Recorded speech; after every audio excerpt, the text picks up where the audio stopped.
ఏపీలోని సైనిక్ స్కూల్లో తెలంగాణ విద్యార్థులకు లోకల్ కోటా ఉంచాలని ఈ మేరకు కేంద్ర రక్షణ శాఖ సహాయ మంత్రి సంజయ్తో ఫోన్లో మాట్లాడాడని మెదక్ ఎంపీ రఘునందన్ రావు తెలిపారు. ఏపీ సైనిక్ స్కూల్లో 67% లోకల్ కోటాలో తెలంగాణ విద్యార్థులను తొలగించడం ఆందోళనకరమని, కొంతమంది విద్యార్థుల తల్లిదండ్రులతో కలిసి కేంద్ర రక్షణ శాఖ సహాయ మంత్రిని కలవనున్నట్లు తెలిపారు. 7% ఆఫ్ ద కోటాని తెలంగాణ విద్యార్థులకు తొలగించినట్టు వచ్చినటువంటి ఒక ఉత్తరం, మినిస్ట్రీ ఆఫ్ డిఫెన్స్ నుంచి వచ్చినటువంటి ఉత్తరం తల్లిదండ్రుల్ని వారి పిల్లల్ని ఇబ్బందులకు గురి చేసింది. ఇది 30 ఏప్రిల్ రోజు ఈ ఉత్తరం వచ్చినట్టు కొంతమంది విద్యార్థులు వారి తల్లిదండ్రులు ఈ రోజు నా దృష్టికి తీసుకురావడం జరిగింది.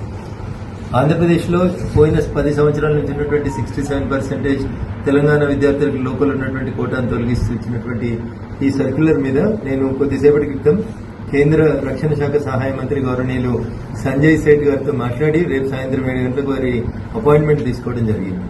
కొత్తగా తెలంగాణకి ఒక 3 సైనిక్ స్కూళ్లు మంజూరు చేయాలని, అవి మంజూరు చేసేంత వరకు ఈ విద్యా సంవత్సరం 25-26కి ఎవరైతే విద్యార్థులు సుమారు 25 నుంచి 30 వేల మంది విద్యార్థులు సైనిక్ స్కూల్ ప్రవేశ పరీక్షకు హాజరైనారో వాళ్ళందరికీ ఆంధ్రప్రదేశ్లో 67% లోకల్ కోటా కంటిన్యూ చేయాలని మంత్రి గారిని ఫోన్ ద్వారా విజ్ఞప్తి చేయడం జరిగింది. సానుకూలంగా స్పందించినటువంటి మంత్రి గారు రేపు సాయంత్రం సమయం ఇచ్చినారు.